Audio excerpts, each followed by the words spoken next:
Before we get started, let me say one thing. Please stop asking me about Josh Gordon. You know what your roster look like. If you have a player on your bench or are never going to start, then fine. Please add the guy who had a breakout season in 2013. You want to know what else happened in 2013? The Jonas Brothers broke up, Sharknado, and the Harlem Shuffle. And when you're all, that seems like a long time ago. Yeah, you'd be correct. But hey, football seems super easy.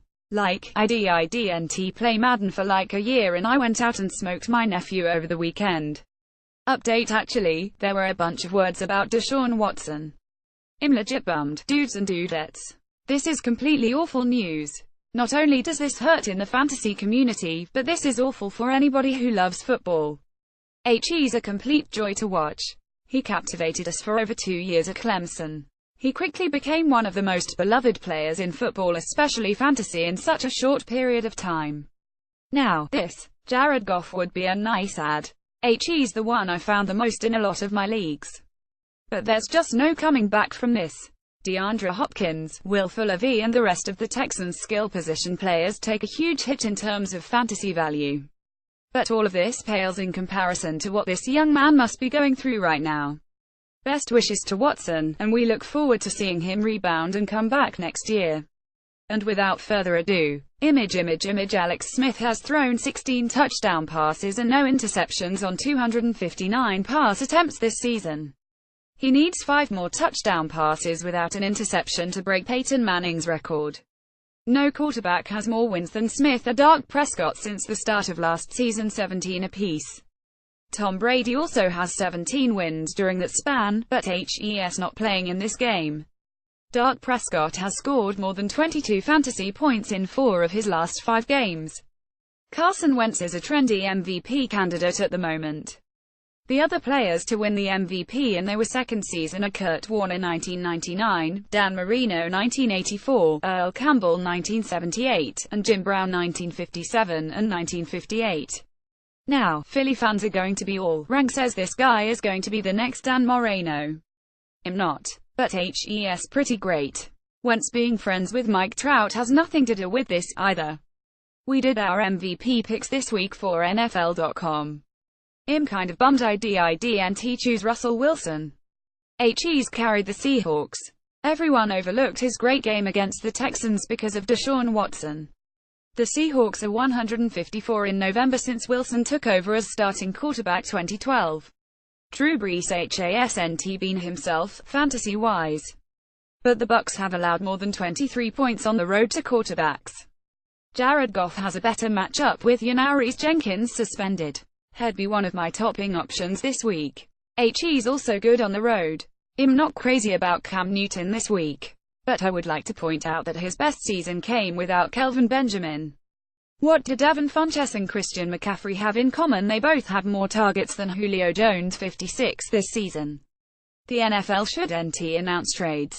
Could you have imagined the pop in Philly when J.J. ran out of the tunnel, or better yet, had come out of the crowd like Sandman in the old DCW arena? I still think the Eagles use him a lot. It's not like you're going to buy a TV and then leave it in the box. Chris Thompson has been dominant in PPR leagues. I'm worried about the Magic coming to an end in Seattle, but I can't bench him. Todd Gurley is the third member of the Los Angeles Rams to gain more than 900 scrimmage yards in the first 7 games of the season. The other 2 are in the Hall of Fame Eric Dickerson and Elroy Crazy Legs Hirsch. I like Alfred Morris, but I'm telling you, Rod Smith will end up being the dude. Carlos Hyde is a surprisingly good start this week against the Cardinals, who have allowed the 3rd most points to running backs this year. Adrian Peterson is still a thing. There are going to be times when he's still great. Matchups against the 49ers will do that. Alex Collins should benefit if the Ravens want to start establishing the run more to protect their quarterback. I'm at the point of my life where I'm not only humming tunes to Disney movies like Moana, but I'm also being called out on it by the other parents around me. My little girl, Ahsoka, wouldn't stop haranguing the brother and sister dressed as Moana and Maui for Halloween. And if you're now humming "You're a Welcome" from that movie, well, you're a welcome. Yes, this is the stuff I'm watching instead of BoJack Horseman. SmackDown was great this week. Loved the main event of Kevin Owens and Nakamura. My daughter's current favorite, though she still loves Enzo. Fashion Files was on point once again. If this ends up with Breezango and the Ascension battling for the tag team belts, I would start to swoon. Paul Richardson has played great in his last 2 games. He had 2 touchdowns last week against the Texans, one I'm relatively sure he stole from Doug Baldwin. DeAndre Hopkins and Will Fuller are tied for the NFL lead in receiving touchdowns, 7. The Packers' Jordy Nelson and Davante Adams were the first 2 teammates to do that since the 1970 merger. Demaryius Thomas has the second most targets without a touchdown this season. Brock Osweiler should fix that. Actually, I'm being serious. Robert Woods has had at least 5 receptions in 3 consecutive games. I'm cool with Sammy Watkins this week, too. I'm going big on the Rams. Don't burn me, guys. Dez Bryant has a great matchup against the Chiefs, who have allowed 13 touchdowns to wide receivers this year. I suspect the Cowboys will throw a bit more this week. Just a hunch. Tyreek Hill on the other side should be great as well. Larry Fitzgerald has some sort of personal grudge against the 49ers. He's had 5 touchdowns in his last 5 games. I almost feel like Drew Stanton can get to him the ball. He's a small downgrade because of that, but not much. Golden Tate would be a nice start this week against the Packers. That Green Bay defense is starting to spend more time on the field and it's starting to show some wear. I swear, I look through our research notes and they always use the 1970 merger as a launching point. Did they not keep stats before that previously? Brandon Coleman seems like a fun play this week. I know, super risky, but if you feel like IDIDNT give you enough receiver help in ranks 11, there you go. Taylor Higbee is a hit play this week. People jealous of the danger zone keep bringing him up, but it's a great matchup against the Giants. I'm so happy my best player is coming back this week. Yep, I'm talking about the Jaguars defense. One guy, the first no Tokyo Rose dropped the Jags last week and I was there to swoop them up. Like a cat. If you need a laugh, I came across this again. Still holds up. SNL Jeopardy! Matt Ryan and Cam Newton are the NFL's last 2 MVP winners. They are also 2 of the most disappointing quarterbacks in fantasy football.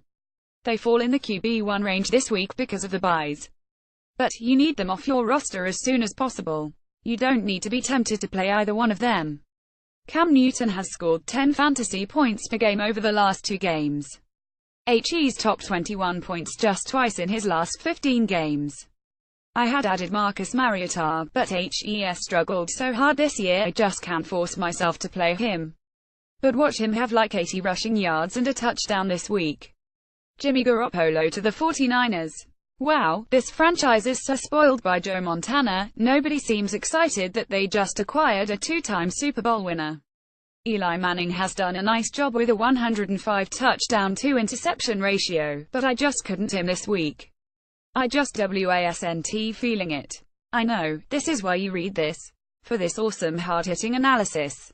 Brett Hundley is a better quarterback than we saw at Minnesota and home against New Orleans. I wouldn't start him, or even stash him. But HES going to play better so you can feel better about Jordy Nelson and Davante Adams. Andy Dalton was good last week. I'm not playing him this week against my friends in Duval County, Florida. This is a total must-not-start game for him. I'm really worried about AJ Green. In fact, I've tried to move him where possible in most of my leagues this year. I love him. I just hate this gross offense. I'm feeling bad for Kirk Cousins this week. He's got an angry Seahawks defense to deal with. Dude, just get it to my guy Chris Thompson and we'll all be copacetic. I really wanted to rage drop Jameis Winston. But it's not his fault. I really have to believe it is the fault of Dirk Koetter. He obviously needs to go. But damn, Jameis is going to be in this situation where HES playing for another offensive coordinator. This next hire needs to hit. I want to rage quit Raw. The only thing to watch is The Miz. He's awesome. I swear I dropped that word to him like 20 times when I was talking to him during one of our Thursday shows, and kept apologizing. And he was like, I do it all the time. But a lot of Raw was lackluster, which shouldn't happen with that roster. Look, I know a lot of you can't afford to not play Kenyon Drake. I get that, and I don't want to come off like a fantasy snob. But just because Drake is the new running back doesn't necessarily mean things are changing. There are still problems on that team. I mean, you could change the bassist for Nickelback, but it's still the same expletive band. I'm starting Mark Ingram. I am. So don't take this the wrong way. But why am I the only person who is concerned about his 2 fumbles that he lost against the Bears last week? This seems like a big deal. I should not be the only one freaking out. Big props to my friend Chelsea, who last week alerted me to the fact I hadn't slandered Melvin Gordon in this space. So I wanted to give her a shout. I also wanted to mention him here so nothing bad happens during the bye week. BTW, why couldn't the Chargers have traded Phillip Rivers and then traded up for Sam Darnold in the draft? That would be one way to win the Battle of LA. I'm a little scared of CJ Anderson.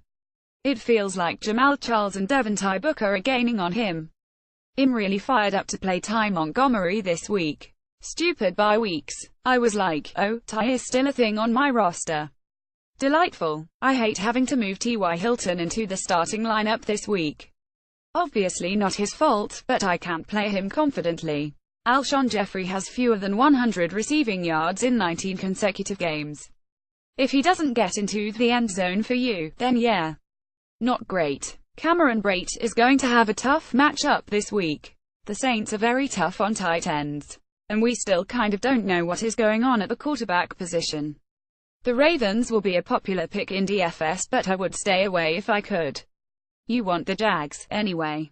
I feel bad for the homies Harmon and Gulha, who have moved away from their favorite local bar, the Gulp in West Hollywood or Northridge or whatever. LA is all the same to me.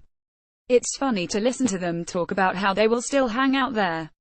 But friends, the first bar you become a local at is like your friends from high school. Sure, you promise that you'll remain friends.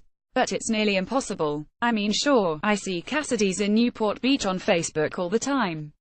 And maybe I like to believe he'll swing by someday. But that day never comes. Besides, I'm happy with Tsunami Sushi now. And RIP Brewing Company. But you two should just write KIT on the wall, leave your phone number and tell them to have a bitchin' summer. Stay cool. Image for the record, I don't like the catch rule. Zach Miller caught that ball last week. I mean, I guess he dropped it to make sure his foot was still attached to his body. But what is the ruling if he can't get up off the ground? Like, when is he going to walk again? So conceivably, he wouldn't have completed the catch until he takes another step again. When is that going to be? The Saints and Bears game could still be going if he had just continued to hold on to the ball. I'm sorry. I love the NFL, but that rule needs to be fixed. Follow Adam Rank on Twitter at AdamRank.